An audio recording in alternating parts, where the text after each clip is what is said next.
बता दीजिएगा एक बार। अच्छा, चलिए, मैंने मतलब तीनों स्टेज के बारे में हमने आपको यहां पर बता दिया था, ठीक है।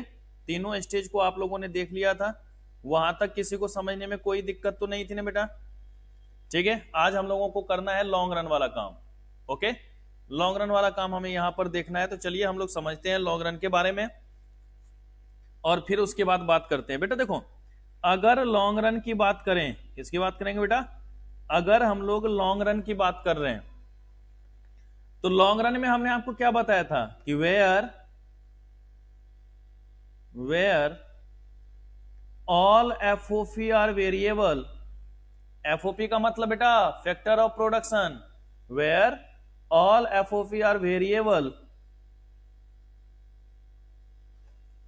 इन same proportion, in same proportion, ठीक है, कि जहां पर सेम प्रोपोर्शन में हमारे सारे फैक्टर ऑफ प्रोडक्शन क्या हो जाए बेटा? वेरिएबल हो जाए, वो हमारा क्या कहलाता है बेटा? लॉन्ग रन के नाम से जाना जाता है। कि अगर हम लोग लॉन्ग रन की बात करते हैं तो जहां पर सारे के सारे फैक्टर ऑफ प्रोडक्शन क्या होंगे? वेरिएबल होंगे, वो हमारा क्या कहलाएगा? लॉन्ग रन के नाम से जाना जाएगा। दैट्स मीन्स कि अगर हम लोग बात करें तो percentage change in land is equal to percentage change in labour is equal to percentage change in capital is equal to percentage change in entrepreneur. ठीक है बेटा, तो ये चार चीजें आपको ध्यान में रखना कि अगर लॉन्ग रन की बात करेंगे तो लॉन्ग रन में ना बेटा गर्मी लग रही है, ठीक है, अभी सोच रहा हूं एसी ऑन कर लो, बुरबा कहेगा ठंड में ठंड ना लगेगी तो गर्मी लगेगी क्या? ठीक है, तो percentage change in land is equal to percentage change in labour is equal to percentage change in capital is equal to percentage change in entrepreneur. तो जहां पर ये सारी चीजें होंगी, जहां पर ये सारी चीजें होंगी, वही हमारा किस में आएगा बेटा? लॉन्ग रन के अंतर्गत। तो यहां पे सारे के सारे फैक्टर हमारा क्या होता है? वेरिएबल होता है। यहां पे क्या होगा बेटा? सारे के सारे हमारे फैक्टर्स क्या होंगे? वेरिएबल होंगे। किस में? सेम प्रोपोर्शन के रूप में, तो वो हमारा लॉन्ग रन के अंतर्गत आ गया। अब अगर यहां पर भी हम लोग लॉन्ग रन प्रोडक्शन फंक्शन की बात कर रहे हैं तो इसको एक्सप्लेन करने के लिए दो तरीके से देखा जाएगा। तो देखो बेटा, एक तो हम लोग जब यहां पर बात करेंगे, एक जब हम लोग यहां पर बात कर रहे हैं तो वो क्या होगी, और दूसरी बात देखिए बेटा, एक में हम लोग यहां पर बात करेंगे long LIRS, law of increasing return to scale, law of increasing return to scale. सबसे पहला कौन सा देखेंगे बेटा हम लोग? Law of increasing return to scale. Good afternoon बच्चे। दूसरा यहां पर हम लोग बढ़ेंगे LCRS, law of constant return to scale. पहला क्या होगा बेटा? Law of increasing return to scale. दूसरा हमारा क्या होगा बेटा? Law of constant return to scale. तीसरा होगा बेटा LDRS, law of diminishing return to scale. तो ये तीन अलग अलग तरीके की बात हम लोग कर रहे हैं। किसकी बात कर रहे हैं बेटा? Law of increasing return to scale की बात कर लेंगे, law of constant return to scale की बात कर लेंगे, law of diminishing return to scale की बात कर लेंगे। और अपोजिट साइड में हम लोग बात करेंगे बेटा Cobb Douglas production model, Cobb Douglas production model. और दोनों ही चीजों को ध्यान में रखना जरूरी है, दोनों ही चीजों को ध्यान में रखना जरूरी है।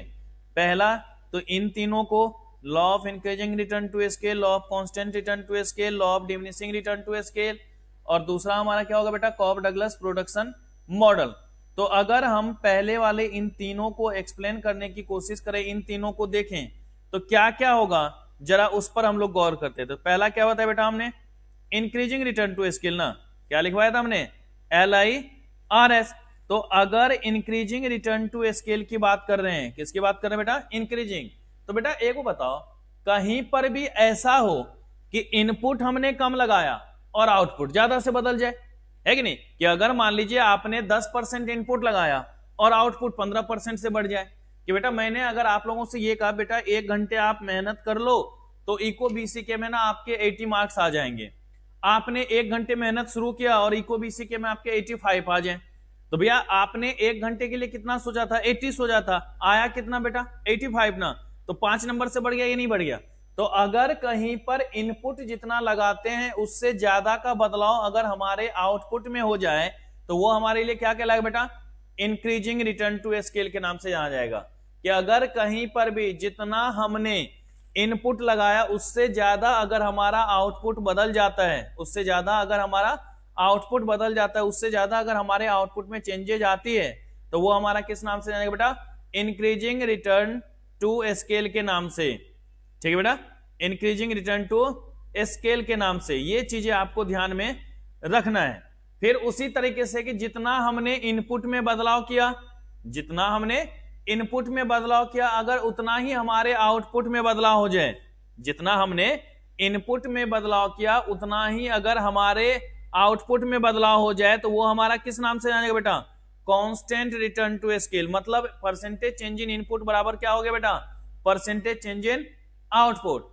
और फिर अगर मान लीजिए कि कहीं पर ऐसा हो कि इनपुट में ज्यादा का बदलाव हो और आउटपुट चेंज ही ना हो या कम चेंज हो, तो उस केस में हमारा क्या होगा बेटा, डिमिनिशिंग रिटर्न टू स्केल की बात करेंगे।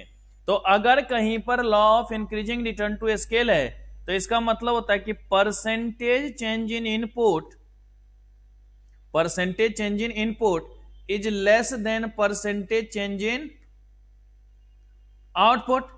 कि जितना इनपुट में बदलाव हुआ, जितना इनपुट में बदलाव हुआ उससे ज्यादा किस में बदलाव हो जाए बेटा, हमारे आउटपुट में बदलाव हो जाए, उससे ज्यादा हमारे किस में बदलाव हो जाए, आउटपुट में।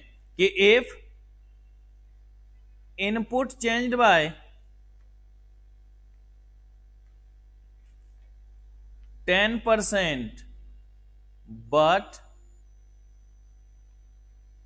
output changed by more than 10% means LIRS operates। कि जितना हमने इनपुट में बदलाव किया, जितना हमने क्या कर दिया बेटा, इनपुट में बदलाव किया, अगर उससे ज्यादा हमारे आउटपुट में बदलाव हो जाएगा तो वो हमारा किस नाम से जाएगा बेटा, law of increasing return to scale के नाम से जाना जाएगा। किस नाम से जाएगा बेटा, वो हमारा law of increasing.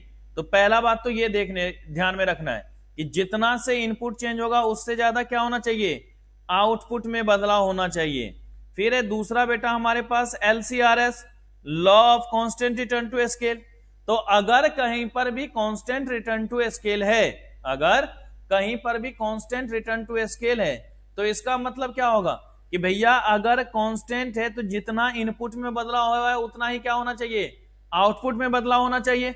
That's means percentage change in input, percentage change in input exactly equal to percentage change in output. क्या हो गया बेटा हमारा, कि अगर 10% से हम इनपुट में बदल रहे हैं, अगर 10% से इनपुट में बदल रहे हैं और आउटपुट भी हमारा क्या हो बेटा, 10% से ही चेंज हो, तो वो हमारा क्या होगा, LCRS के नाम से जाना जाएगा। ठीक है, तो ये चीजें आपको ध्यान में रखना है कि if input changed by 10% and output also changed by same ratio अर्थात परसेंटेज, देन LCRS ऑपरेट्स। है कि नहीं, कि अगर 10% से हमारा इनपुट चेंज हुआ है तो 10% से क्या होना चाहिए बेटा, आउटपुट चेंज होना चाहिए। जितने से हमारा इनपुट बदला है उतने से ही हमारा क्या होना चाहिए, आउटपुट बदलना चाहिए। दे दीजिएगा।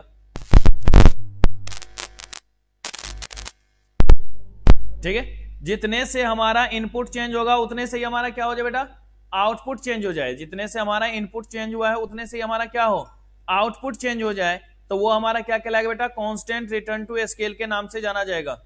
कांस्टेंट रिटर्न टू स्केल के नाम से जाना जाएगा। ठीक है, तो ये हमारा क्या कहलाएगा बेटा, कांस्टेंट रिटर्न टू स्केल। तो पहले वाले में देख लिया था, इनपुट में ज्यादा चेंज हुआ और आउटपुट कम तो हमारा नुकसान हो जाएगा, क्योंकि इनपुट ज्यादा लगाएंगे तो नुकसान। लेकिन अगर इनपुट कम और आउटपुट ज्यादा, भाई कम मेहनत करे ज्यादा मार्क्स आ जाए तो क्या बोलते हैं, अरे बड़ी मस्त फायदा है यार, है कि नहीं। तो अगर इनपुट कम लगे आउटपुट ज्यादा हो तो वो हमारा क्या होगा, LIRS। दोनों बराबर हो गया, कांस्टेंट, इनपुट ज्यादा आउटपुट कम तो क्या कहलाएगा, डिमिनिशिंग। तो तीसरा लिख लेते हैं हम लोग बेटा LDRS। तीसरा क्या लिखना है हमें, LDRS, law of diminishing return to scale. Long run में हम लोग किस नाम से जानेंगे बेटा, स्केल के नाम से ना। शॉर्ट रन को हम लोगों ने किस नाम से जाना था, फैक्टर के नाम से। शॉर्ट रन को किस नाम से जाने थे बेटा हम लोग, फैक्टर के नाम से। और लॉन्ग रन को किस नाम से जानेंगे बेटा, स्केल के नाम से जानेंगे। तो अगर LDRS की बात कर रहे हैं, अगर LDRS की बात कर रहे हैं तो LDRS में क्या करेंगे बेटा कि if percentage change in input, percentage change in input is greater then percentage change in output, कि जितना इनपुट में बदलाव हुआ है, जितना इनपुट में बदलाव हुआ है उससे कम हमारा आउटपुट में बदलाव हो। तो भाई खर्चा ज्यादा कर रहे हैं, फायदा कम मिल रहा है तो नुकसान है ना होगा भाई, है कि नहीं। तो वही यहां पे होगा कि if input changed by 10% but output changed by less than 10%, output में कितना बदलाव बेटा, लेस देन 10% हो, देन LDRS ऑपरेट्स। तो यहां पर कौन सा ऑपरेट होगा बेटा, LDRS ऑपरेट होगा, कि जितना हमने इनपुट में चेंज किया है, जितना हमने इनपुट में चेंज किया उससे कम हमारा क्या हो गया, आउटपुट में चेंज हुआ है, तो हमारे लिए क्या होगा बेटा, नुकसान होगा या नहीं होगा, हमारे लिए क्या होगा बेटा, नुकसान होगा। तो ये चीजें आपको ध्यान में रख के चलनी है, ये चीजें आपको क्या होगा बेटा, ध्यान में रख करके चलनी है। तो ये हमारा हो गया बेटा कितने, LIRS, LCRS और LDRS। जल्दी से इसको नोट कर लीजिए बेटा, यहां से नोट कीजिए।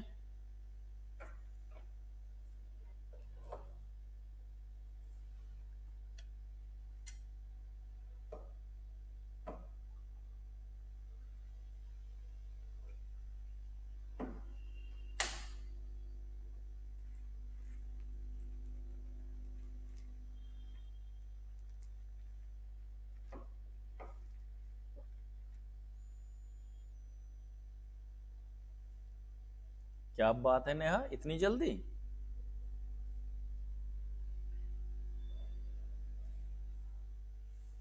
बेटा किसी भी बच्चे को कोई भी प्रॉब्लम अगर हो, आप फ्री हैं कभी भी पूछने के लिए, चिंता नहीं करनी है, पूछ सकते हैं। कल मैंने बस बच्चों रिप्लाई नहीं किया था क्योंकि कल थोड़ी सी तबीयत डाउन सी लग रही थी। आज आप पूछ सकते हैं, आज मैं बता दूंगा।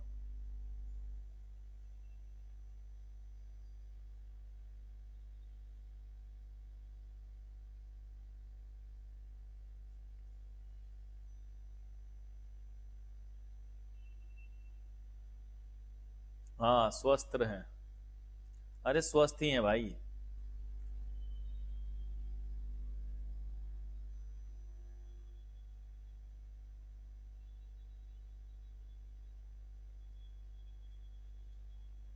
नोट डाउन नहीं किया, जल्दी कर ले, एक बार बच्चों को नोट करने दो, ये फिर मैं ऊपर वाला करवा दूंगा।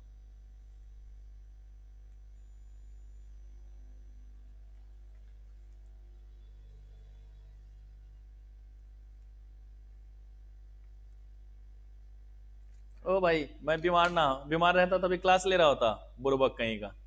डॉट्स के टाइम में बीमार पड़ जाता हूं।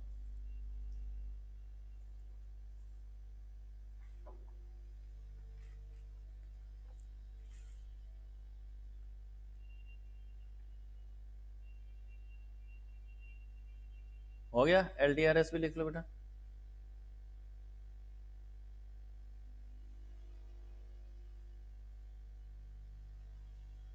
ओमिक्रॉन से बचें।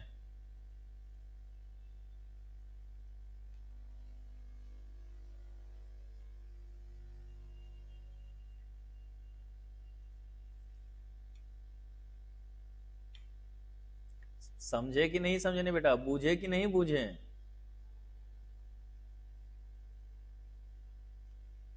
हो गया, नोट डाउन कर लिया बेटा?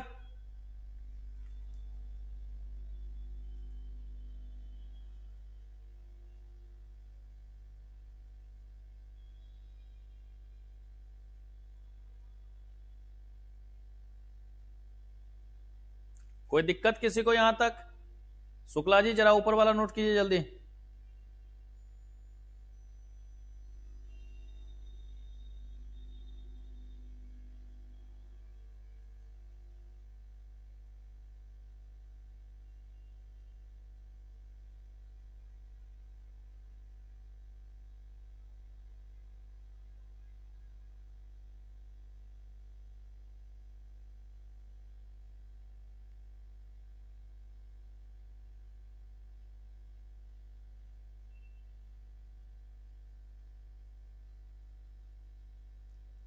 हो गया बेटा?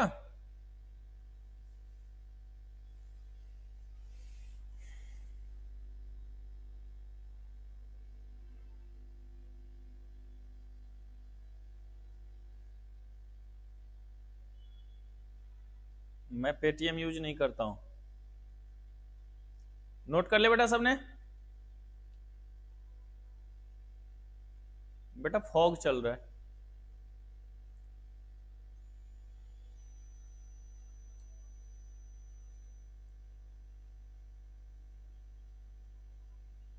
कंटाप, अभी मैं कहां से निपटूंगा? तुम्हें निपटा के निपटूंगा, बुर्बक है। चल अब फालतू बातें नहीं, अब पढ़ाने दे।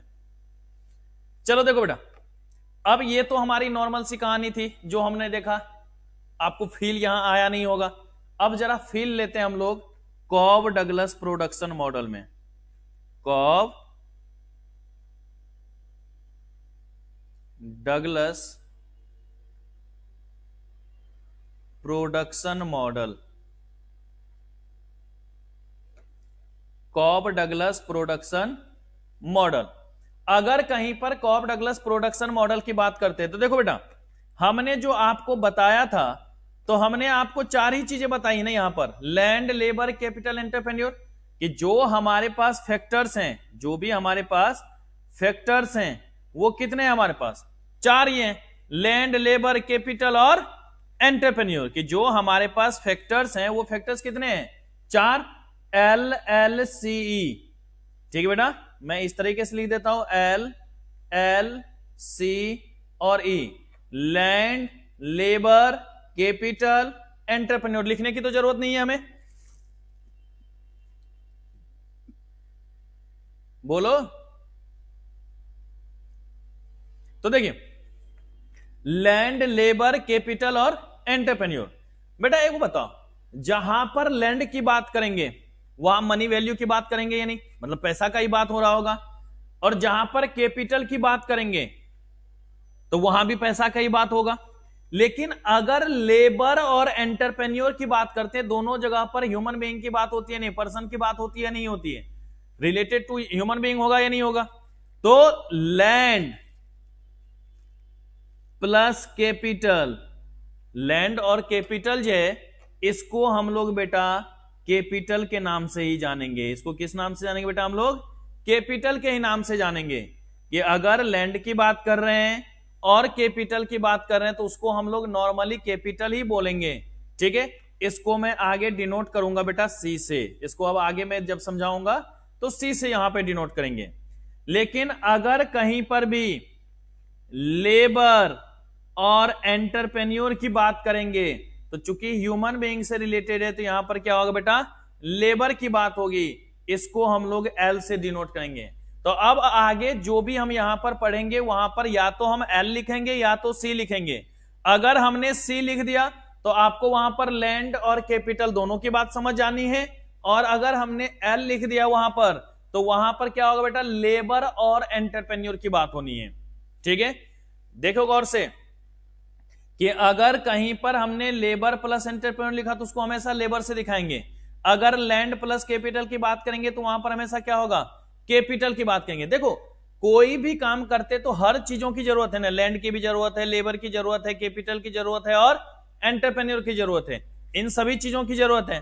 तो अगर लैंड, लेबर, कैपिटल और एंटरप्रेन्योर चारों की जरूरत है, कभी कभी ऐसा हो सकता है कि किसी जगह पर कैपिटल की वैल्यू ज्यादा होगी, कैपिटल ज्यादा हमारा काम करेगा, और कुछ ऐसे जगह भी होंगे जहां पर लेबर हमारा ज्यादा काम करेगा। अगर कैपिटल का पोर्शन ज्यादा है, कैपिटल ज्यादा इन्वॉल्व है वहां पर, तो उसको हम लोग कहेंगे बेटा कैपिटल इंटेंसिव। उसको क्या बोलेंगे हम लोग? Capital intensive. और जहां पर लेबर का पोर्शन ज्यादा है उसको हम लोग कहेंगे बेटा लेबर इंटेंसिव। ठीक है, जहां पर कैपिटल का पोर्शन ज्यादा है वो हमारा कैपिटल इंटेंसिव, और जहां पर लेबर का पोर्शन ज्यादा है वो हमारा क्या कहलाएगा बेटा? Labour intensive. तो दो तरीके की बात यहां पर हम लोग करेंगे, तो याद रखिएगा हमेशा लेबर को और एंटरप्रेन्योर को एल से डिनोट करेंगे,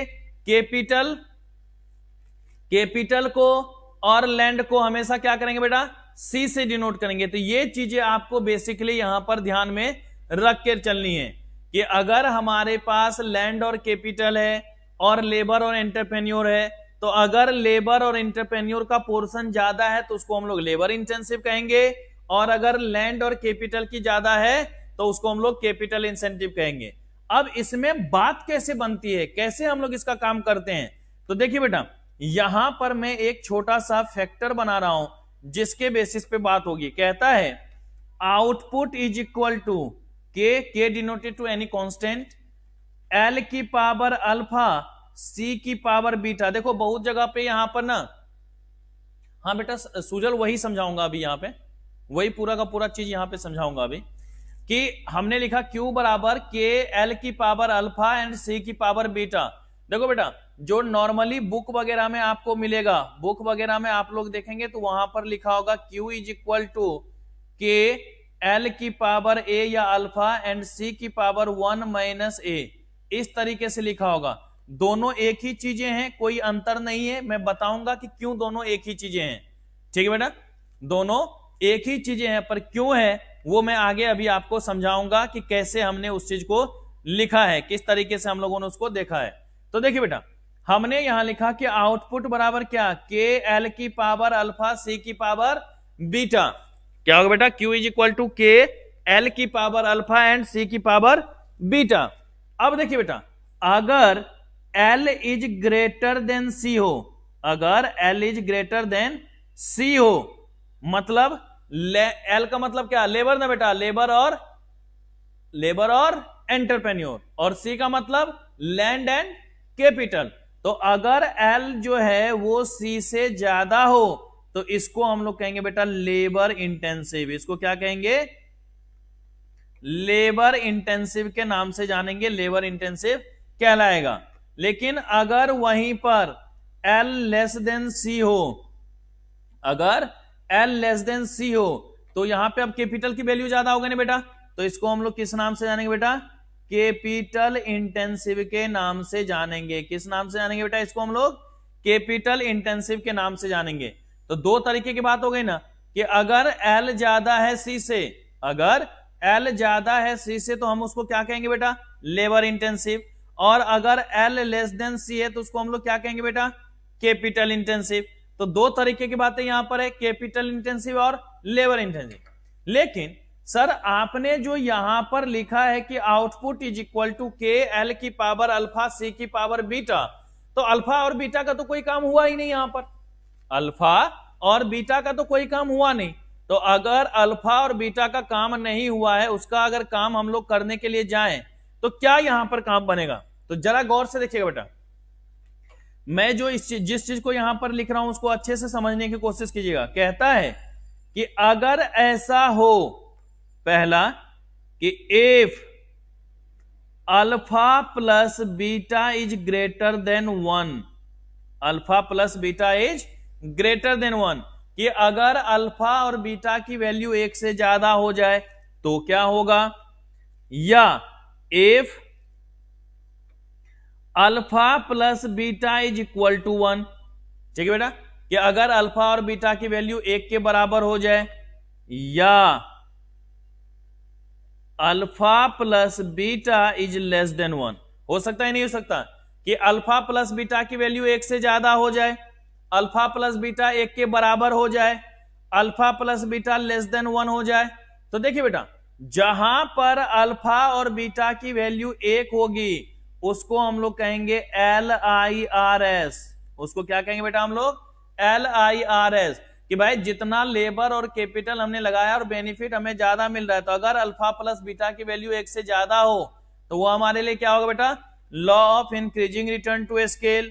अगर अल्फा प्लस बीटा की वैल्यू 1 के बराबर हो जाए तो LCRS, और अगर अल्फा प्लस बीटा की वैल्यू 1 से कम हो जाए तो LDRS के नाम से जाना जाएगा।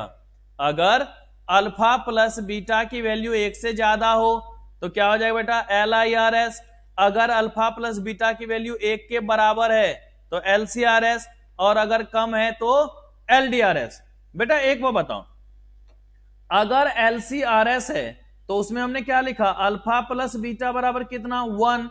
तो बेटा एक बार बता, बीटा बराबर क्या होगा? 1 माइनस अल्फा ना। बीटा बराबर क्या हो जाएगा? 1 माइनस अल्फा।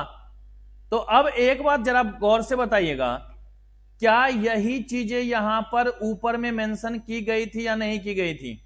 यही चीजें लिखा गया था कि देखो यहां पर 1 माइनस अल्फा है, तो यहां भी लिखा गया कि हम ये मान के चलते हैं कि कुछ नहीं है तो हमारा क्या होगा? कांस्टेंट रिटर्न टू स्केल होगा। अगर कुछ नहीं है तो हमारा क्या होगा? Constant return to scale. उस चीज को यहां पर रखा गया है।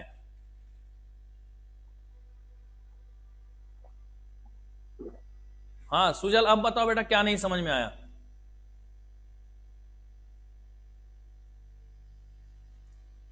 बोलिए, अगर किसी बच्चे को इसमें कुछ समझ नहीं आया हो तो।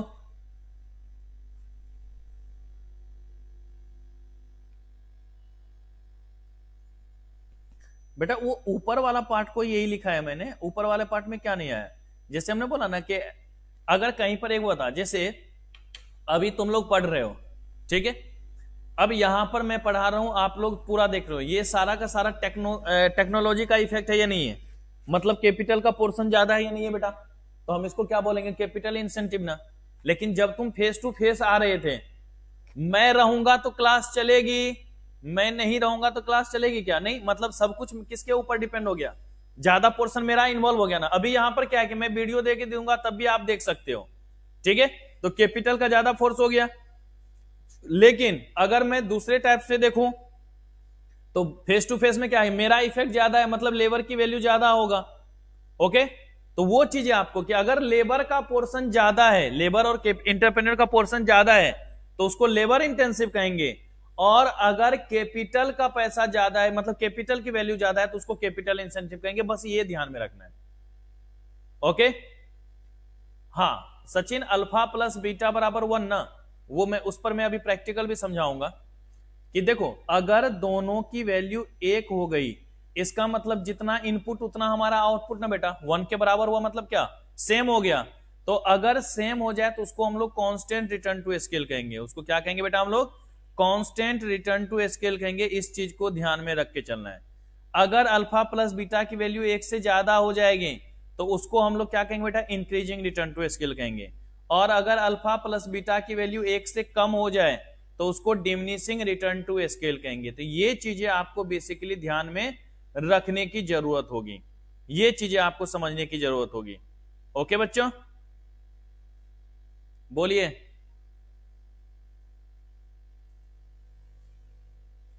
यहां तक किसी को कोई प्रॉब्लम?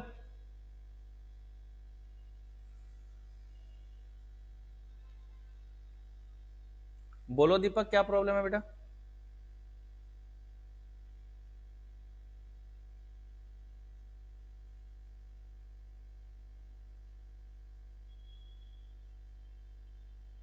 चलो जल्दी से नोट कर लीजिए बेटा ये।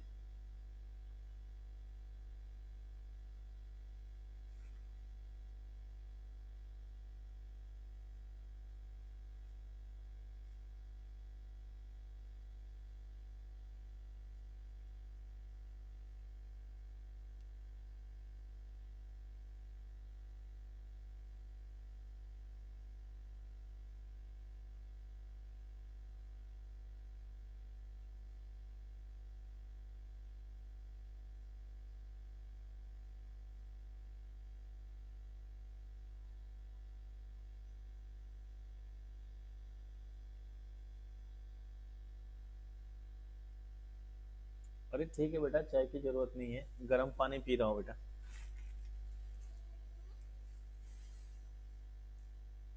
ओके बेटा, यहां तक सबका नोट?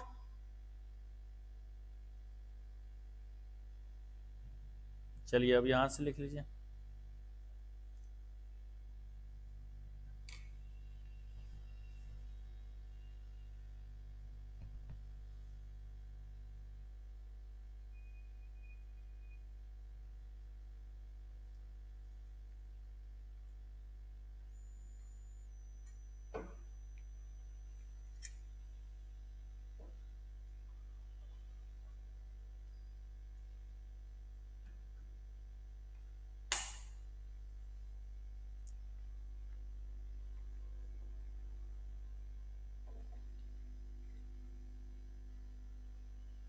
इसमें से ऐसे क्वेश्चन नहीं आता बेटा। जैसे अगर मान लो इसमें मैं बता दे रहा हूँ, अभी नोट करने तो मैं एक दो बता दे रहा हूँ किस तरीके से आ सकता है।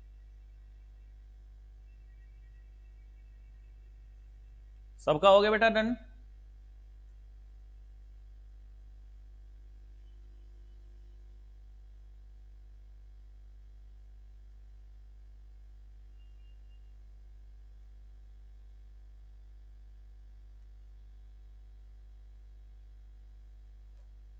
तनिष्का, शिवांगी,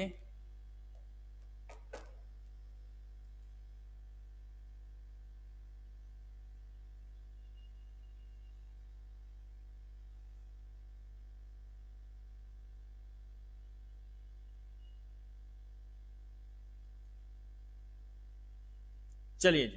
देखो बेटा, मैं इस पर कुछ ऐसे प्रैक्टिकल लिख देता हूं ताकि आपको समझ में आ जाए। मैंने यहां पर लिखा कि output is equal to K L की पावर 0.5 सी की पावर 0.4। ठीक है, बताओ यहां पर क्या ऑपरेट हो रहा है?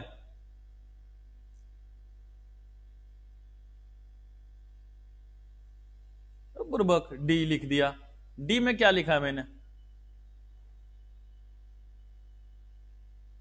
हाँ, क्या होगा बेटा यहां पर? L D R S. क्यों? क्योंकि 0.5 प्लस 0.4 लेस देन 1 होगा या नहीं होगा बेटा? लेस देन 1 होगा या नहीं होगा? 0.5 प्लस 0.4 कितना? 0.9। तो एक से कम हो गया, क्या हो जाएगा हमारा? एल डी आर एस होगा। अब देखो, मैं साथ ही साथ ऐसा भी लिख रहा हूं, output is equal to K L की पावर 0.6। ठीक है बेटा, एल की पावर 0.6 एंड सी की पावर 0.5। बताइए कौन सा इंटेंसिव होगा ये?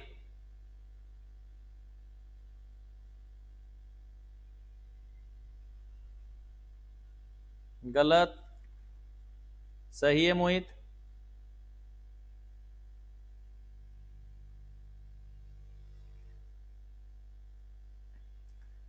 इंटेंसिव पूछा मैंने, लेबर की पावर कितना है?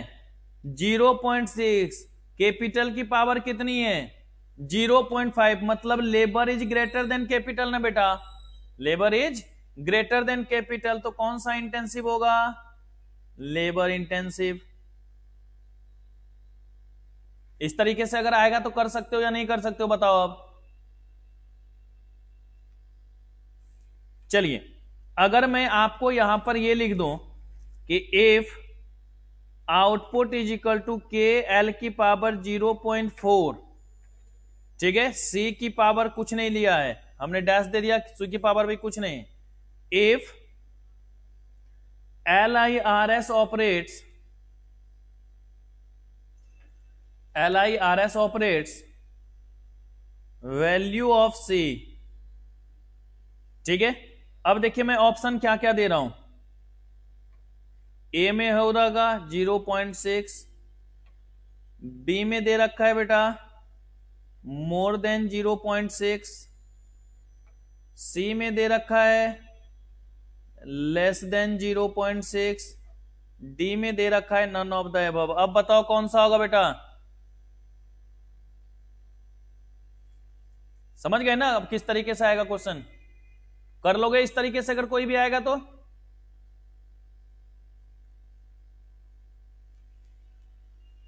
क्या हुआ रश्मि, बोल बेटा, नो लिख रही हो?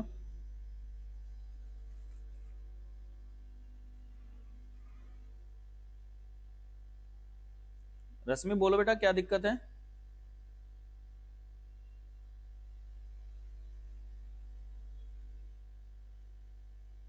अरे बेटा इसमें करना, उसको सॉल्व नहीं करना होता, बस ये तो नॉर्मली देख के रखना है। एक वो था 0.4 हुआ ना, और अगर LIRS है तो LIRS का क्या बोला, alpha plus beta greater then 1 होना चाहिए ना। अल्फा की वैल्यू हो गई 0.4 plus beta greater than equal to से 1। क्या हो जाएगा हमारा कि अल्फा प्लस बीटा की वैल्यू 1 से ज्यादा होनी चाहिए, 1 से ज्यादा होनी चाहिए, और ये हमने लिया 1। अब क्या होगा, beta is greater then 1 minus 0.4 और बीटा इज ग्रेटर देन 0.6। देखो ये तो तुम्हारा उसी इक्वेशन पे आ गया। इस तरीके से ही सॉल्व करना है, तो आपको करने की जरूरत नहीं है, डायरेक्ट वैल्यू रखोगे आ जाएगा आपका आंसर। ये थोड़ी ना ऐसा टफ है जो कोई दिक्कत आएगी। ओके, पर मजा फिर भी नहीं आएगा। इसको लिख लो जल्दी से बेटा, ये लिख लेना ताकि समझ में आ जाए आपको।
हो गया बच्चों?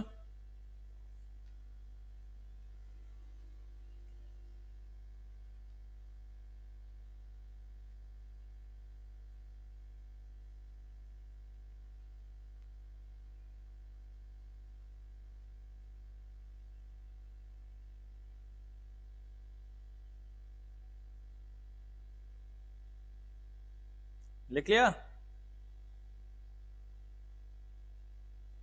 चलिए जी,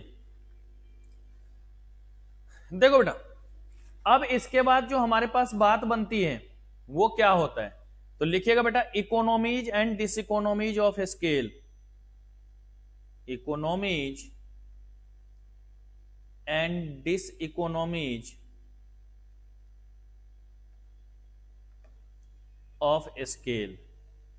इकोनॉमीज का मतलब बढ़िया, डिसइकोनॉमीज का मतलब नुकसान। तो अगर इकोनॉमीज और डिसइकोनॉमीज की बात करें तो दो तरीके के हमारे पास इकोनॉमीज और डिसइकोनॉमीज होता है। दो तरीके का इकोनॉमीज एंड डिसइकोनॉमीज होता है।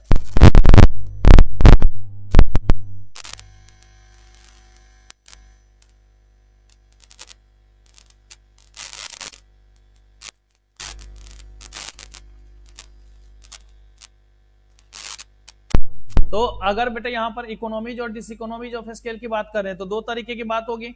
कौन कौन सी? तो एक होता है बेटा हमारे पास इंटरनल इकोनॉमीज और डिसइकोनॉमीज, और दूसरा होता है बेटा एक्सटर्नल इकोनॉमीज और डिसइकोनॉमीज। मतलब एक तरफ तो हम लोग बात करेंगे इंटरनल की, एक तरफ किसकी बात करेंगे, इंटरनल की। वॉइस नहीं आ रही है बेटा?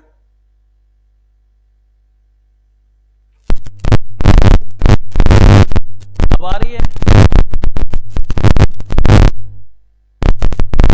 ओके, इंटरनल और एक्सटर्नल दो तरीके की बातें आ गई ना बेटा यहां पर।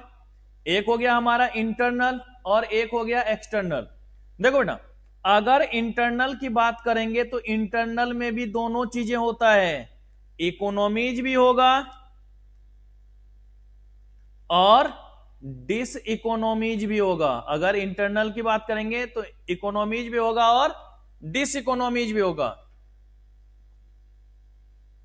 उसी तरीके से अगर एक्सटर्नल की बात करेंगे तो एक्सटर्नल में इकोनॉमीज भी होगा और डिस इकोनॉमीज भी होगा। दोनों ही तरीके की बातें आपको यहां पर देख के चलनी है कि भाई इकोनॉमीज भी होगा और डिस इकोनॉमीज भी होगा, दोनों तरीके की बातें होंगी। अब यहां पर क्या है इकोनॉमीज और क्या है डिस इकोनॉमीज, इसको समझना ज्यादा जरूरी है ना बेटा। क्या है इकोनॉमीज और क्या है डिस इकोनॉमीज, इसको समझना ज्यादा जरूरी है। तो इसको कैसे समझा जाए, किस तरीके से हम लोग समझे, तो चलिए जरा बात करते बेटा। देखो, इकोनॉमीज का मतलब तो फायदा हो गया, डिस इकोनॉमीज का मतलब नुकसान हो गया।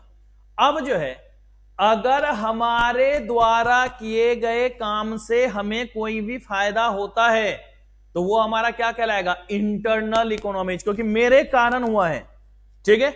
लेकिन अगर कोई आउटसाइडर के द्वारा, आउटसाइड फैक्टर के द्वारा कोई भी इफेक्ट हमारे ऊपर हो रहा है, अगर फायदा है तो एक्सटर्नल इकोनॉमीज और नुकसान है एक्सटर्नल डिस इकोनॉमीज। जैसे आप अभी यहां पर पढ़ रहे हैं, ठीक है भाई, इसमें हमारा भी कुछ ना कुछ योगदान होगा या नहीं होगा, ठीक है। अभी जो भी बच्चे आप लोग लाइव हैं, सब बच्चे हमारा देख रहे होंगे, सभी बच्चे सुन रहे हैं, तो एक साथ अगर मैं कुछ भी पढ़ाऊंगा तो सारे बच्चों के पास जाएगा ना, सारे बच्चों के पास जाएगा। तो अगर मेरे पढ़ाने से आपको फायदा होगा तो एक्सटर्नल इकोनॉमीज, और मेरे पढ़ाने से अगर नुकसान हो जाए तो एक्सटर्नल डिस इकोनॉमीज। अगर मेरे पढ़ाने से फायदा हो जाए तो एक्सटर्नल इकोनॉमीज, और मेरे पढ़ाने से अगर नुकसान हो जाए तो एक्सटर्नल डिस इकोनॉमीज। उसी तरीके से अगर आप घर पर सेल्फ स्टडी कर रहे हैं, आपने बोला अरे यार छोड़ो, राकेश सर का क्लास कौन ले, हमेशा तो बक बक बक बक करते ही रहते हैं, हम खुद से पढ़ लेंगे। आपने खुद से पढ़ाई करी, आपने खुद से पढ़ाई करी और आपका रिजल्ट अच्छा आए, ये क्या होगा, इंटरनल इकोनॉमीज। या आप खुद मेहनत कर रहे हो और उसके कारण आपका रिजल्ट नुकसान है, क्योंकि आपने सोचा था कि हम बाहर से क्यों पढ़े, हम तो खुद पढ़ लेंगे, और रिजल्ट आपका नेगेटिव आ जाए, तो ये कहलाएगा बेटा external diseconomies, sorry internal diseconomies. आपके कारण नुकसान हुआ ना, तो आपके कारण अगर होगा तो इंटरनल डिस इकोनॉमी। तो अब यहां पर अगर फर्म की तरफ से देखें, प्रोड्यूसर के अनुसार सोचेंगे तो क्या होगा। देखो बेटा, अगर कोई भी प्रोड्यूसर है, अगर कोई भी प्रोड्यूसर है, तो आपको सबसे पहले याद होगा सेंट्रल प्रॉब्लम ऑफ इकोनॉमी होता है what to produce, how to produce, for whom to produce, what provision should be made for economic growth. तो ये जो what to produce, how to produce का बात करते हैं, तो ये डिसीजन मेकिंग किसका होगा बेटा, प्रोड्यूसर के अंदर होगा या नहीं होगा, प्रोडक्शन डिपार्टमेंट के अंदर होगा ना, विद इन मैनेजमेंट की बात होगा ना। तो अगर विद इन मैनेजमेंट कोई भी डिसीजन मेकिंग होता है जिसके कारण हमें इन फ्यूचर क्या हो बेटा, बेनिफिट हो, इन फ्यूचर क्या हो, हमारा बेनिफिट हो, तो वो हमारा कहलाएगा बेटा इंटरनल इकोनॉमीज, वो हमारा क्या कहलाएगा, इंटरनल इकोनॉमीज। लेकिन अगर मैनेजमेंट के द्वारा कोई भी डिसीजन लिया गया हो और वो हमारा क्या हो बेटा, नुकसान कर जाए, तो वो हमारा क्या कहलाएगा बेटा, इंटरनल डिस इकोनॉमीज। ओके, फिर उसी तरीके से आउटसाइडर के द्वारा अगर कोई भी फायदा हो, जैसे हम लोग कहते हैं ना बेटा, रॉ मटेरियल का सस्ता हो जाना, चीपर रॉ मटेरियल, है कि नहीं, फेवरेबल टैक्स रेट, है कि नहीं, favourable tax rate, superior technology,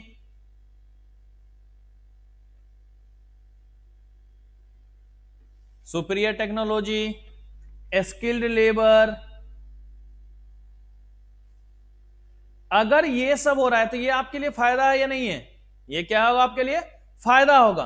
किसके द्वारा, आउटसाइडर का ना भाई, ये फायदा सबके लिए ना है, तो ये क्या होगा, एक्सटर्नल इकोनॉमीज। लेकिन अगर वही रॉ मटेरियल महंगा हो जाए, टैक्स रेट महंगा हो जाए, इंफीरियर टेक्नोलॉजी हो, आउटडेटेड टेक्नोलॉजी हो, अनस्किल्ड लेबर मार्केट में हो, तो इस सब का क्या होगा बेटा, नुकसान। तो नुकसान जहां पर होता है उसको क्या कहेंगे, डिस इकोनॉमीज, कि भाई ये तो हमारे लिए फेवरेबल है, और अगर यही हमारे लिए अनफेवरेबल हो जाएगा तो क्या कहलाएगा बेटा, एक्सटर्नल डिस इकोनॉमी। और इसमें अगर बात करेंगे बेटा विद इन मैनेजमेंट डिसीजन,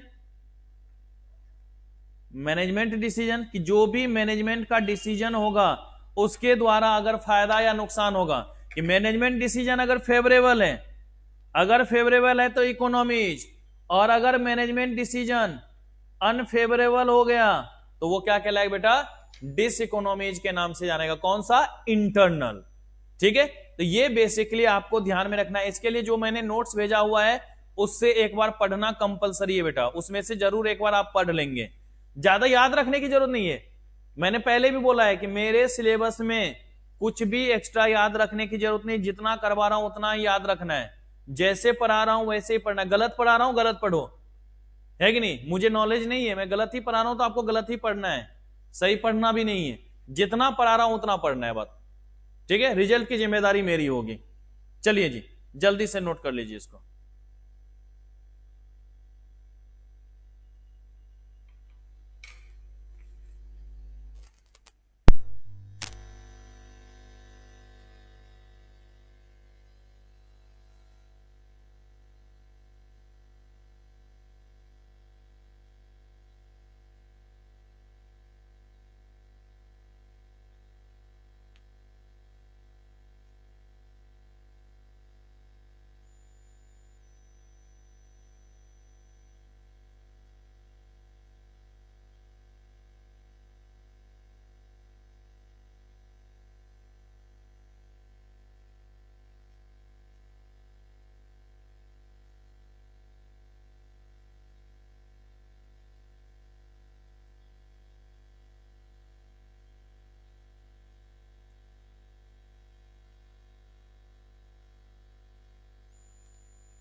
हो गया, लिख लिया बच्चों सारे?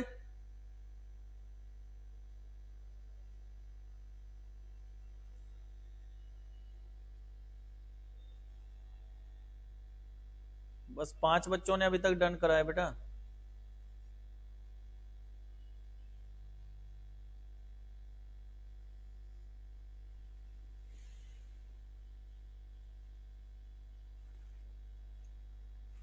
तो ये कहानी थी बेटा हमारी प्रोडक्शन की। प्रोडक्शन में इससे ज्यादा कुछ भी नहीं है, ठीक है। इससे ज्यादा जो भी है वो आप फील लेते रहिएगा। ओके, एक बार नोट को पूरा पढ़ लेना है। जो भी समझ में नहीं आए बाबा राकेश आपके समक्ष हैं, आप उनसे पूछ सकते हैं, कोई दिक्कत नहीं है, ठीक है। अब हमारा यहां पर शुरू होता है नया टॉपिक, ठीक है बेटा। कि यहां तक तो हम लोगों ने सिर्फ और सिर्फ प्रोडक्शन के बारे में देखा। बेटा कोई गुड्स बना रहे हैं तो बिना खर्चे का कोई काम होता है क्या भाई? बिना एक्सपेंडिचर के तो किसी भी चीज की बात ही नहीं करते। जहां भी देखो तो बिना एक्सपेंडिचर कोई काम होगा नहीं होगा। तो अब हम लोग देखेंगे बेटा थ्योरी ऑफ कॉस्ट। क्या देखेंगे हम लोग? थ्योरी ऑफ कॉस्ट की बात करेंगे। अगर थ्योरी ऑफ कॉस्ट को देख रहे हैं, किसकी बात कर रहे हैं हम लोग बेटा? थ्योरी ऑफ कॉस्ट की बात कर रहे हैं। तो सबसे पहले हमारे पास जो बात बनती है वो ये है कि भैया ये कॉस्ट होता क्या है, कॉस्ट किसे कहते हैं हम लोग। अगर कहीं पर भी देखें तो सबसे पहला बात क्या बनेगा बेटा कि आखिर ये कॉस्ट हमारा है क्या, आखिर ये कॉस्ट है क्या हमारा, कॉस्ट किसे कहते हैं हम लोग। तो अगर कहीं पर भी कॉस्ट की बात करें, अगर कहीं पर भी कॉस्ट की बात करें, अगर कॉस्ट की बात करें तो क्या होता है, कहता है कि जो भी हम प्रोडक्शन कर रहे हैं, जो भी अगर प्रोडक्शन कर रहे हैं उस प्रोडक्शन में जो भी एक्सपेंसेज होगा, जो भी एक्सपेंडिचर होगा, उसी को हम लोग क्या कहते हैं बेटा? कॉस्ट। तो that's means expenses incurred on production, expenses incurred on production is known as cost। कि जो भी प्रोडक्शन के ऊपर खर्चा होगा वो हमारा कॉस्ट कहलाएगा। जो भी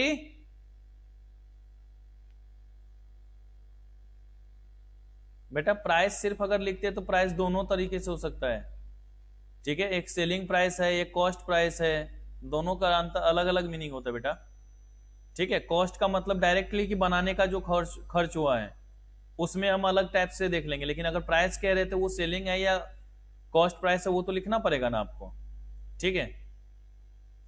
और जब गुड्स की बात करते हैं तो उस पर जितने डायरेक्ट इनडायरेक्ट सारे एक्सपेंडिचर होते हैं वो हमारा कॉस्ट में है, डायरेक्ट कॉस्ट, इनडायरेक्ट कॉस्ट वगैरह, उन सबको मिलाने के बाद आप प्राइस का डिफाइन कर सकते हैं।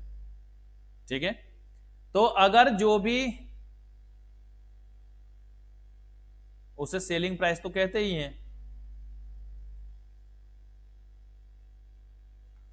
तो जो भी एक्सपेंसेज इनकर्ड होगा प्रोडक्शन के ऊपर, जो भी एक्सपेंसेज इनकर्ड होगा प्रोडक्शन के ऊपर, उसको हम लोग क्या कहेंगे बेटा? कॉस्ट के नाम से जानेंगे, लागत के नाम से जानेंगे। कॉस्ट का मतलब क्या होता है बेटा? लागत, कि भाई कितना उसमें लगा हुआ है, कितना उसमें लगा हुआ है, कितना एक्सपेंडिचर हुआ है, उसी की बात हम लोग यहां पर करके देखते हैं। ठीक है, तो जो भी बात होगी हम उसी की देखेंगे कि कितना वहां पर एक्सपेंडिचर खर्च हुआ है, कितना वहां पर लगा है, उसकी बात हम लोग यहां पे करेंगे। तो भैया अगर कॉस्ट की बात करते हैं तो अलग अलग टाइप्स होंगे या नहीं होंगे बेटा? कॉस्ट के अलग अलग टाइप्स होंगे या नहीं होंगे? तो अगर कॉस्ट की बात हम लोग करें तो सबसे पहला जो इसमें आता है वो होता है बेटा अकाउंटिंग कॉस्ट और इकोनॉमिक कॉस्ट। क्या होगा बेटा? अकाउंटिंग कॉस्ट और versus economic cost.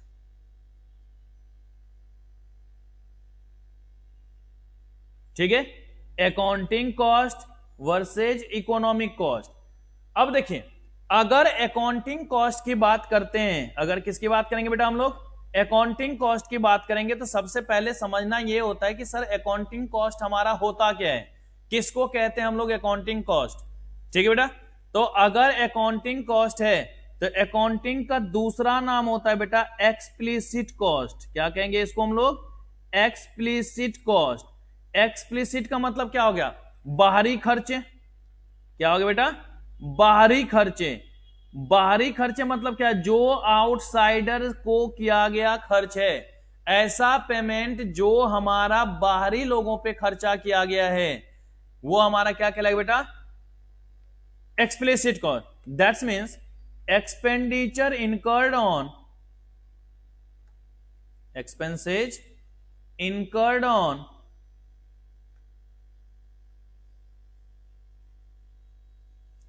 outside factor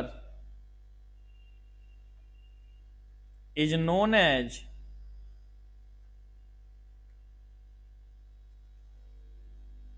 accounting और explicit cost।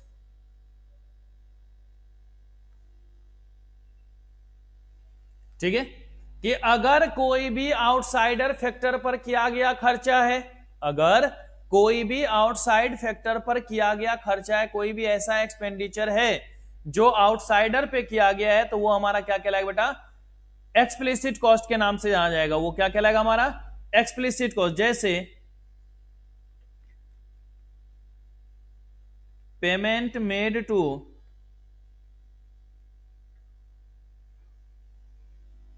Raw material supplier, जिससे हमने रॉ मटेरियल खरीदा, उसको हमने पेमेंट किया। भाई बाहरी लोग होगा या नहीं होगा? हमने पेमेंट किया है, मेरे पास रहेगा या मुझसे दूर जाएगा? मुझसे दूर जाएगा। तो अगर मुझसे दूर जाएगा तो वो क्या हो गया? Explicit cost. हम बात करते हैं वेजेज की, हम बात किसकी करते बेटा? वेजेज की। Wages paid to labour, wages paid to labour. Labour बाहरी इंसान है या नहीं है? हमने उसको पेमेंट कर दिया। बाहरी खर्चे होंगे या अंदरूनी खर्चे होंगे? बाहरी खर्चे होंगे बेटा। फ्रेट, तो ये सब खर्चा क्या देख रहे हो कि बाहरी तरफ हो रहा है। तो ऐसा कोई भी एक्सपेंडिचर अगर आपको दिखे, ऐसा कोई भी एक्सपेंडिचर दिखे जो आउटसाइडर फैक्टर के पास जा रहा होगा, जो क्या हो रहा होगा बेटा? आउटसाइड फैक्टर के पास जा रहा होगा, तो वो हमारा किस नाम से जाएगा बेटा? अकाउंटिंग कॉस्ट के नाम से जाना जाएगा। कि ऐसा कोई भी एक्सपेंडिचर जो आउटसाइडर फैक्टर के पास जाएगा,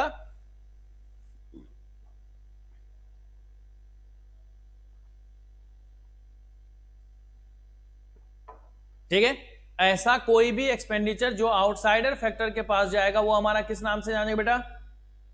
एक्सप्लिसिट कॉस्ट के नाम से आ जाएगा। कि वो सभी एक्सपेंडिचर जो आउटसाइडर के पास गया हो, वो सारे एक्सपेंडिचर जो आउटसाइडर फैक्टर के पास गया होगा, वो हमारा किस नाम से जाने बेटा? एक्सप्लिसिट कॉस्ट के नाम से जाना जाएगा। अब देखिए बेटा, अगर मान लो कि बाहरी पर्सन पे खर्चा हुआ है, बाहरी लोगों पे एक्सपेंडिचर हुआ है, तो हमने बोल दिया एक्सपेंडिचर जो है कौन सा होगा, एक्सप्लिसिट। बेटा ऐसा भी तो हो सकता है कि कुछ हमारे अंदरूनी खर्चा हो, क्योंकि देखो अगर हम टोटल खर्चे निकालेंगे, टोटल कॉस्ट निकालेंगे, तो सबको ध्यान में रखना पड़ेगा, क्या हमने बाहर किया है, क्या हमने अंदर में खर्च किया है, वो भी तो होगा ना। कि अगर मान लीजिए कि किसी का अपना कोचिंग है और वो खुद ही वहां पर पढ़ा भी रहा हो, अगर किसी का अपना कोचिंग हो और वो वहां पर खुद ही पढ़ा रहा हो, तो भैया पैसा लेगा या नहीं लेगा, है कि नहीं? पैसा लेकर के अपने जेब में रखेगा, अपने जेब में रखा है, लेकिन वो बिजनेस के लिए एक्सपेंडिचर दिखाता है या नहीं दिखाता कि पेमेंट मेड टू टीचर। लेकिन अब आप जानते हैं कि अकाउंट्स में आपने एक पढ़ा होगा सेपरेट लीगल एंटिटी, कि बोथ बिजनेस और एंटरप्रेन्योर जो होता है वो सेपरेट होता है ना, एक ही पर्सन तो नहीं है दोनों। तो अब उस केस में हमने पैसा रख लिया एंटरप्रेन्योर के नजरिए से, तो पैसा तो हमारे पास खुद ही ना रह गया भाई, दूसरे के पास तो नहीं जाएगा। कि अगर हम लोग पेमेंट मेड टू टीचर दिखा रहे हैं, तो पेमेंट मेड टू टीचर है, लेकिन रहेगा किसके पास, हमारे खुद के पास। तो अगर खुद के पास रखा जाएगा तो वो हमारा कहलाता है इम्प्लीसिट कॉस्ट। तो दूसरा हमारा क्या होगा बेटा, इम्प्लीसिट कॉस्ट के नाम से जाना जाएगा। पहला हमने क्या लिखाया था, एक्सप्लिसिट ना, तो दूसरा हो जाएगा इम्प्लीसिट कॉस्ट। क्या हो जाएगा बेटा हमारा, इम्प्लीसिट कॉस्ट। अब ये मत समझ लीजिएगा कि अकाउंटिंग कॉस्ट का ही पार्ट है, ये दोनों अलग अलग चीजें। अकाउंटिंग को एक्सप्लिसिट कॉस्ट के नाम से जानते हैं, यहां पर इम्प्लिसिट अलग से खर्चे हैं। तो अगर मान लीजिए कि जो भी एक्सपेंडिचर हो, अगर ऐसा कोई एक्सपेंडिचर हो जो एंटरप्रेन्योर के पास खुद ही रह जाए, ऐसा कोई भी एक्सपेंडिचर हो जो हमारा एंटरप्रेन्योर के पास खुद ही रह जाए, तो वो हमारा क्या कहलाएगा बेटा, इम्प्लिसिट कॉस्ट। तो कहता है एक्सपेंसेज हिमसेल्फ, अपने आप पर देख लो। अब अपने आप के द्वारा कौन सा खर्चा होगा भाई, अगर कोई भी एंटरप्रेन्योर है तो अपने आप पर कौन सा खर्चा करेगा, करेगा, जरूर करेगा, rent for self owned building. अपना ही बिल्डिंग है, बिजनेस को हमने रेंट पे दे दिया, अपना बिल्डिंग है, बिजनेस को रेंट पे दे दिया, पैसा किसके पास रहेगा, खुद के पास रहेगा या नहीं रहेगा। तो जो एंटरप्रेन्योर के पास खुद ही रह रहा है वो हमारा क्या हो रहा है बेटा, इम्प्लिसिट कॉस्ट। कि ऐसा कोई भी एक्सपेंडिचर जो एंटरप्रेन्योर के पास खुद ही रह जाए, ऐसा कोई भी एक्सपेंडिचर जो एंटरप्रेन्योर के पास खुद ही रह जाए, तो वो हमारा किस नाम से जाना जाएगा बेटा, इम्प्लिसिट कॉस्ट के नाम से जाना जाएगा। कि अगर इम्प्लिसिट कॉस्ट की बात कर रहे हैं तो ऐसे कोई भी खर्चे जो हमारे, ऐसे कोई भी खर्चे जो हमारे एंटरप्रेन्योर के पास खुद ही रह जाए, वो क्या कहलाएगा बेटा, इम्प्लिसिट कॉस्ट। तो हमने पहला क्या लिखा, rent for self owned building, interest on capital,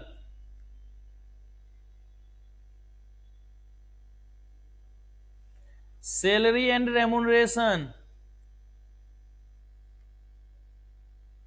salary and remuneration. अगर ये सब एंटरप्रेन्योर ले रहा है तो उसके पास खुद रहेगा या नहीं रहेगा। तो याद रखना ना बेटा, हम अपने एक जेब से निकाल करके दूसरे जेब में रख रहे हैं, मतलब हमारे पास खुद रह रहा है, तो वो हमारा इम्प्लिसिट कॉस्ट होगा, वो हमारा क्या होगा, इम्प्लिसिट। हम अपने जेब से निकाल करके दूसरे को पेमेंट दे रहे हैं, मुझसे दूर चला गया, हाय रे जुदाई, ये गम मार डालेगी, दैट्स मींस एक्सप्लिसिट कॉस्ट हो गया। तो ऐसा कोई भी खर्चा जो दूसरे के पास चला जाए वो हमारा एक्सप्लिसिट, ऐसा कोई भी खर्चा जो अपने जेब, एक जेब से दूसरे जेब में रख लिया हमने, वो क्या कहलाएगा, हमारा इम्प्लिसिट कॉस्ट के नाम से जाना जाएगा।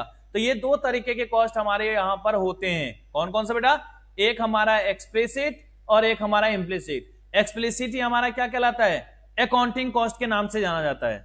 तो हमने अकाउंटिंग और इकोनॉमिक कॉस्ट के बारे में बात करनी थी ना, तो हमने यहां पर अकाउंटिंग तो लिख लिया, अब इकोनॉमिक के बारे में भी समझ लेते हैं। तो अगर इकोनॉमिक कॉस्ट के बारे में समझेंगे, किसके बारे में समझेंगे बेटा हम लोग, अगर इकोनॉमिक कॉस्ट के बारे में समझेंगे तो इकोनॉमिक कॉस्ट में देखिएगा क्या होता है बेटा, तो लिखते हैं यहां पर इकोनॉमिक कॉस्ट कहता है sum of accounting cost and implicit cost is known as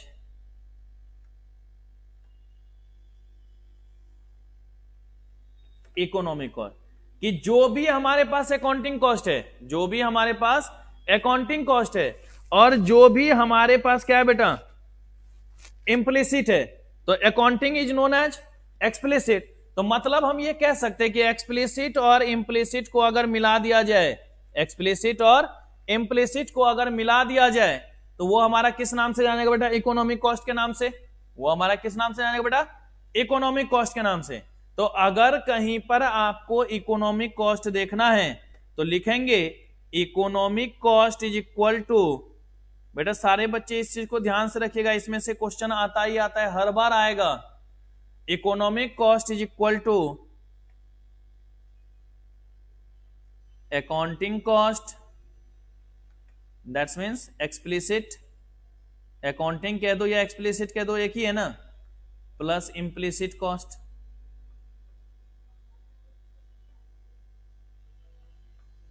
ठीक है, इकोनॉमिक कॉस्ट बराबर क्या होगा बेटा? Accounting cost plus implicit cost.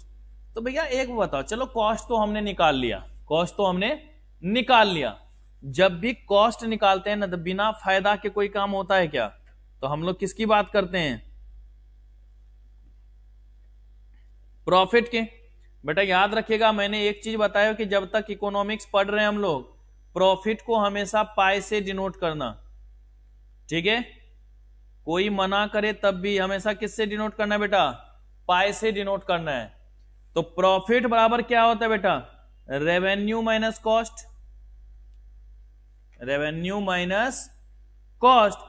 कि जो हमारा रेवेन्यू है, जो हमारा कॉस्ट है, उसको माइनस कर दे profit, that's means total revenue minus total cost is known as profit. Total revenue minus total cost is known as profit. तो भैया एक बात जरा बताना कि अगर हमने प्रॉफिट को निकालना है तो पाई बराबर क्या होगा? रेवेन्यू तो रेवेन्यू ही है, रेवेन्यू को तो हमने यहां पर रेवेन्यू लिख ही दिया। अब कॉस्ट में है कि भाई दो तरीके की बात है ना, दो तरीके की, एक तो अकाउंटिंग कॉस्ट है और एक हमारा इकोनॉमिक कॉस्ट है। तो अगर मैंने यहां पर अकाउंटिंग कॉस्ट को माइनस कर दिया, क्या कर दिया बेटा? यहां पर अकाउंटिंग कॉस्ट को माइनस किया, तो ये जो हमारा प्रॉफिट है ये हमारा क्या हो जाएगा बेटा? Accounting profit. ये हमारा क्या हो जाएगा? Accounting profit. कि जो हम प्रॉफिट को फाइंड आउट कर रहे हैं वो प्रॉफिट हमारा कौन सा होगा? Accounting profit. क्योंकि माइनस हमने क्या करा बेटा? अकाउंटिंग कॉस्ट को माइनस किया है। तो अगर कहीं पर रेवेन्यू में से अकाउंटिंग कॉस्ट को माइनस करेंगे, अगर रेवेन्यू में से अकाउंटिंग कॉस्ट को माइनस करेंगे तो वो हमारा क्या हो जाएगा बेटा? Accounting profit. तो बेटा अब हम लिख सकते हैं AP is equal to T R minus AC. यहां पर एसी का मतलब अकाउंटिंग कॉस्ट है बेटा, मैं वो पूरा वाला नहीं कर रहा हूं, ये ऐसे लिख देता हूं, तुम लोगों का कोई भरोसा नहीं है। Accounting cost, okay. तो अगर कोई भी आपसे पूछेगा अकाउंटिंग प्रॉफिट निकालने के लिए तो निकाल लेंगे। अगर अकाउंटिंग प्रॉफिट निकालना होगा तो एक बार में निकाल सकते हैं या नहीं निकाल सकते हैं? कि भाई जो भी रेवेन्यू है उसमें से अकाउंटिंग कॉस्ट को माइनस कर दो, आराम से हमारा काम बन जाएगा। लेकिन बेटा फील तो यहां पर आएगा नहीं। अब देखिए, अगर हमारे पास फिर से है तो उसी तरीके से इकोनॉमिक कॉस्ट है तो इकोनॉमिक प्रॉफिट भी निकाल सकते हैं या नहीं निकाल सकते हैं? तो अगर इकोनॉमिक प्रॉफिट निकालना है तो क्या होगा? रेवेन्यू माइनस इकोनॉमिक कॉस्ट, है ना? Revenue minus economic cost. तो बेटा एक वो बताना, अगर टी आर है, इकोनॉमिक कॉस्ट को मैं ऐसे लिख सकता हूं accounting cost plus implicit cost, accounting cost plus implicit cost लिख सकते हैं या नहीं लिख सकते बेटा? ब्रैकेट वा खोल दो, इकोनॉमिक प्रॉफिट बराबर revenue minus accounting cost plus bracket खुलेगा तो माइनस में आ जाएगा, इम्प्लिसिट कॉस्ट लिख सकते बचवा। अब जरा देखिए इस वाले फॉर्मूले का क्या नाम है, इस फॉर्मूले को क्या नाम दूं?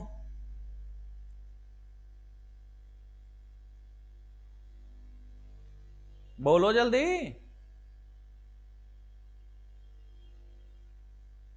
अकाउंटिंग प्रॉफिट ना, चलिए जी हमने क्या लिख दिया, अकाउंटिंग प्रॉफिट। ठीक है, अगर ऊपर में अकाउंटिंग प्रॉफिट नहीं निकालने होते तो क्या यह समझ में आता, अगर एक ही बार लिख दिया होता तो नहीं ना। तो अब इस बेसिस पे हम लोग ऐसे बोल सकते हैं, इकोनॉमिक प्रॉफिट बराबर accounting profit minus implicit cost, है ना। अगर बेटा इम्प्लिसिट को हम लोग क्या करें, चेंज कर दें, इम्प्लिसिट को क्या करें बेटा, बराबर के इस साइड ले आए, तो implicit cost is equal to, implicit cost is equal to accounting profit minus economic profit. होगा या नहीं होगा बेटा, कि अगर इंप्लिसिट कॉस्ट निकालना है तो क्या करेंगे, अकाउंटिंग प्रॉफिट में से इकोनॉमिक प्रॉफिट को माइनस कर देंगे। बेटा एक बताओ, अकाउंटिंग प्रॉफिट में से माइनस किया है हमने इकोनॉमिक प्रॉफिट को, इसका मतलब अकाउंटिंग प्रॉफिट की वैल्यू ज्यादा होगी और इकोनॉमिक प्रॉफिट की क्या होगी बेटा, कम होगी। अब इसको मैं आसान शब्दों में समझाने के लिए आपको बताता हूं, क्योंकि हो सकता है यहां पर आप कंफ्यूज हो रहे हो। बेटा एक बताओ, तुम लोग अकाउंट्स तो सारे बच्चे पढ़े हुए होंगे ना, अकाउंट्स में आपने प्रॉफिट एंड लॉस अकाउंट भी बनाया होगा, ट्रेडिंग अकाउंट भी बनाया होगा। तो ट्रेडिंग अकाउंट से आप लोग क्या निकालते हो,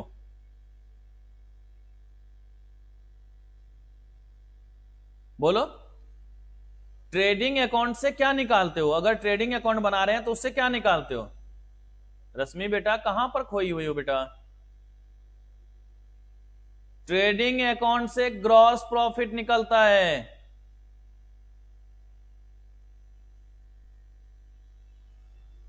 निकलेगा ना। तो ट्रेडिंग अकाउंट से आपने ग्रॉस प्रॉफिट निकाला और प्रॉफिट एंड लॉस अकाउंट से क्या निकलेगा बेटा? नेट प्रॉफिट, है ना। अब अगर मान लीजिए कि कोई भी इनडायरेक्ट इनकम एक्सपेंडिचर नहीं है तो हो सकता है ग्रॉस प्रॉफिट और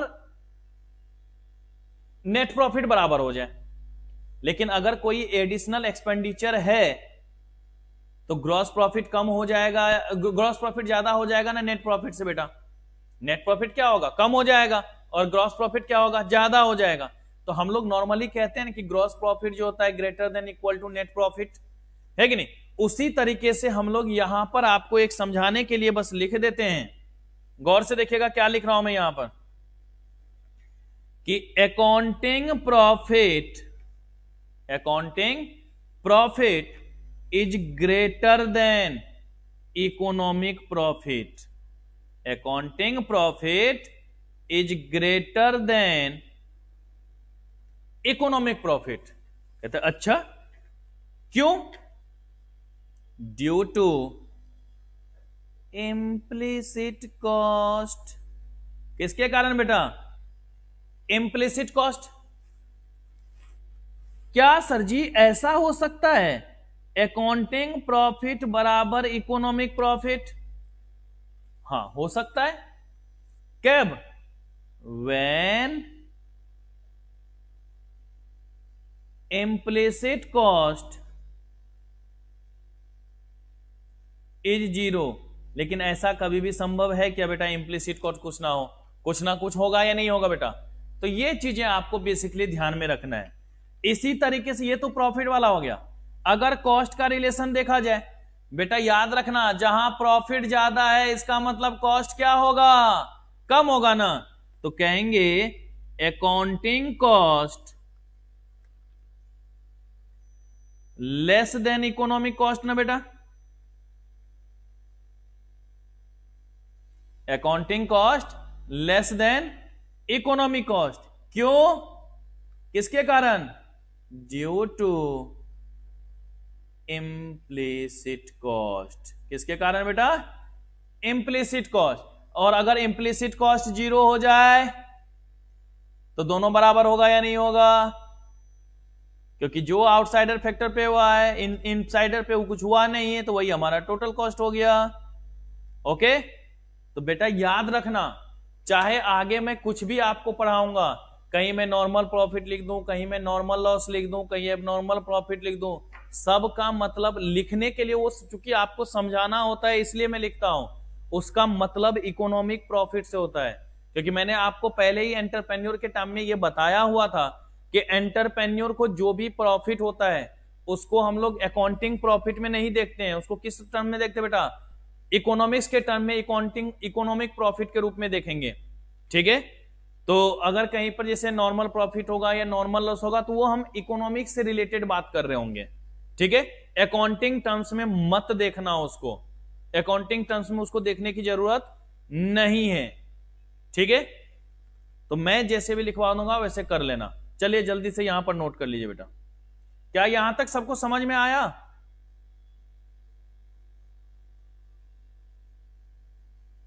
क्योंकि कॉस्ट में बेटा सबसे इंपॉर्टेंट यही था, जल्दी से लिख लीजिएगा।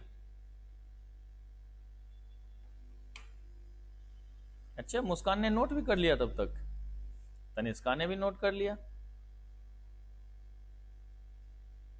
आयुषी, सचिन, गलत बात है बेटा, पढ़ते समय नोट नहीं करते ना। चलो बाकी बच्चे जिन्होंने नहीं नोट किया जल्दी कर लो।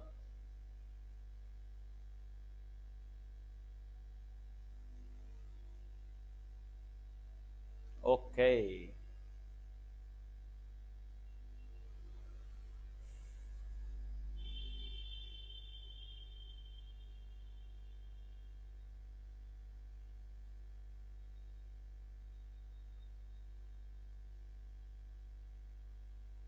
आएगा बेटा फील, क्या करोगे? देख ही रहे हो कब दिल्ली में 5500 केस एक दिन में आ गया, क्या पता आज 10,000 केस हो जाए। हाँ सचिन बोलो बेटा, क्या डाउट है?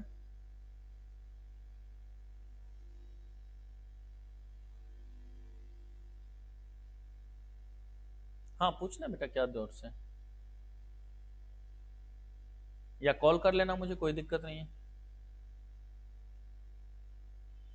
ओके बेटा, हो गया बेटा सबका? स्लाइड करो।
सबने कर लिया नोट बेटा?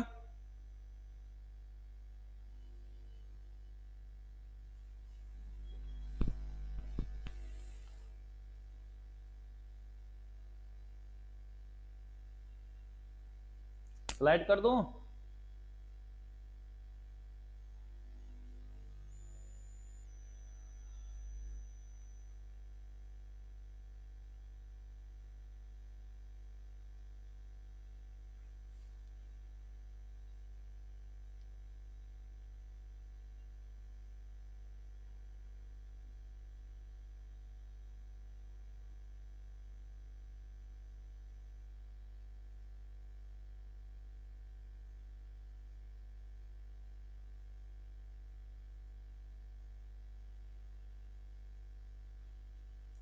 बेटा माइक का ऑप्शन नहीं आ सकता बेटा यहाँ पे, क्योंकि यहाँ पे जो ईयरफोन नहीं होता ना कि सुनने वाला हो, यहाँ बोलने वाला सिर्फ होता है, तो उसपे नहीं हो सकता ना एक्टिवेट। आप बोलोगे भी तो हमें सुनाई नहीं देगा।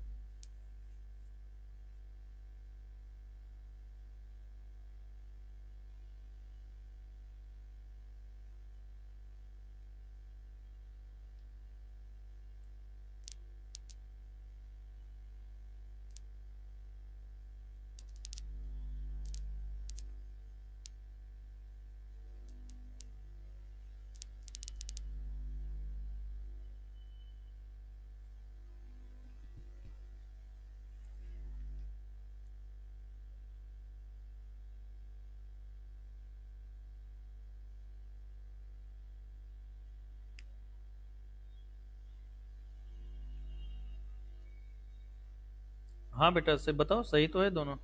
आज क्या लिखवाया मैंने?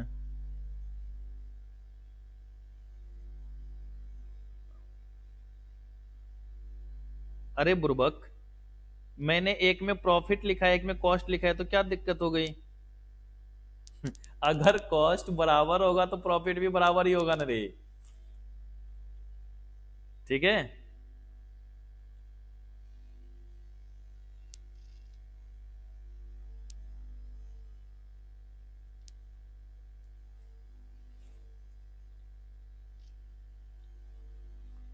अरे बुर्बक, वहां कॉस्ट है और यहाँ प्रॉफिट है। एक वो बता, दोनों कॉस्ट बराबर होगा तो दोनों प्रॉफिट भी ना बराबर होगा, है कि नहीं?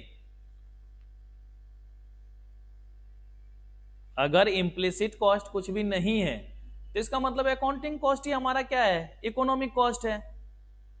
अगर हमारे पास इम्प्लिसिट कॉस्ट नहीं होगा तो दोनों बराबर होगा, और दोनों कॉस्ट बराबर है तो दोनों प्रॉफिट बराबर होगा।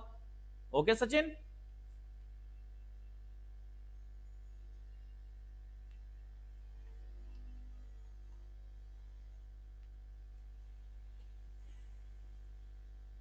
क्लियर हो गया बेटा सचिन? चलो ठीक, सबने नोट कर लिया यहां तक बेटा?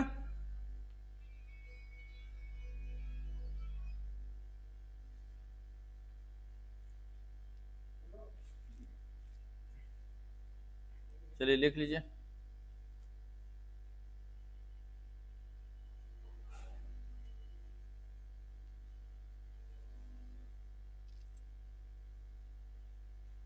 हाँ बेटा स्लाइड कर दिया मैंने।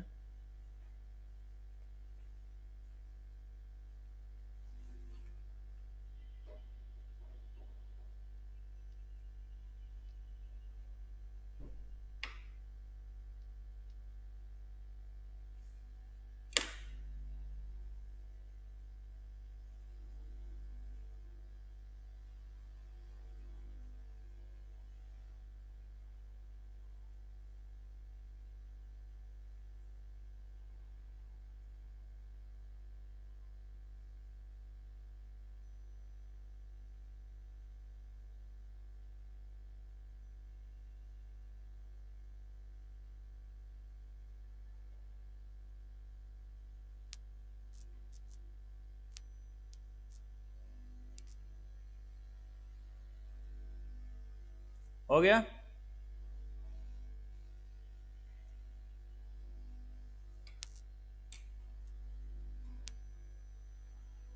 हाँ, जिसका कॉस्ट ज्यादा होगा उसका प्रॉफिट कम होगा, जिसका प्रॉफिट ज्यादा होगा उसका कॉस्ट कम होगा। कि अगर इकोनॉमिक कॉस्ट ज्यादा है तो इकोनॉमिक प्रॉफिट कम होगा। ठीक है बेटा? क्योंकि जितना ज्यादा कॉस्ट उतना कम ना प्रॉफिट। अगर इसको बनाने का 10 रुपया खर्चा है और हम 20 रुपए में बेच रहे हैं तो 10 का प्रॉफिट, और बनाने का ही खर्चा 15 रुपया हो जाएगा तो 5 रुपए का ना प्रॉफिट होगा। तो कॉस्ट जितना ज्यादा प्रॉफिट उतना कम।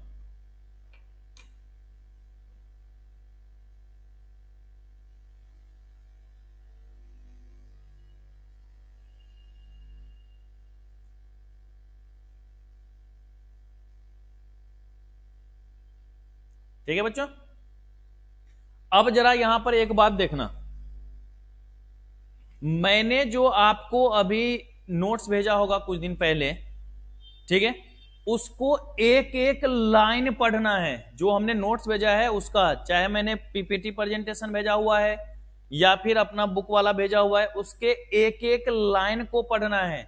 अगर कहीं से कोई प्रॉब्लम आती है तो आप मुझसे पूछोगे, क्योंकि मैंने जो यहां पर आपको economies and diseconomies of scale बताया था उसको अच्छे से वहां पर पढ़ना, क्योंकि एक क्वेश्चन आपको बराबर उससे पूछा जाता है।